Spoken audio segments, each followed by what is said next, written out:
বেরিয়ে গেছে, ভোরবেলা থেকে লাইন দিয়েছে, এখনো অব্দি সিলিন্ডারে গ্যাস ভরতে পারলো না। আমরা কি খাবো, খিদে পেট পুড়ে যাচ্ছে বাবা, বাড়ির লোক কেউ খেতে পারছে না। এখনো 12টা বাজে, এখনো অব্দি গ্যাস নিয়ে আসলো না, কখন আসবে কে জানি। আর ভালো লাগছে না রান্না, ভাত রান্না ছাড়া ভালো লাগছে না। গ্যাস আনা এসেছে, কলিংয়ের বাজে, যা দরজাটা খুলে দিয়ে আসে।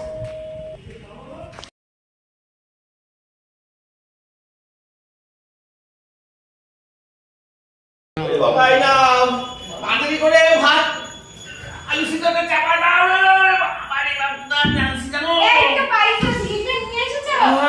কতদিন পরে আসলো, আর কত জলমুড়িকে থাকতে হবে এই সিলিন্ডারের জন্য। তারা গরম করে সৌভাগ্য আমাদের, গরম করে নিতে হবে। সিলিন্ডারে এখন পাওয়া যাচ্ছে না বাবা, এতদিন পর আমরা এখন খেতে পারবো বাবা। ঠিক আছে।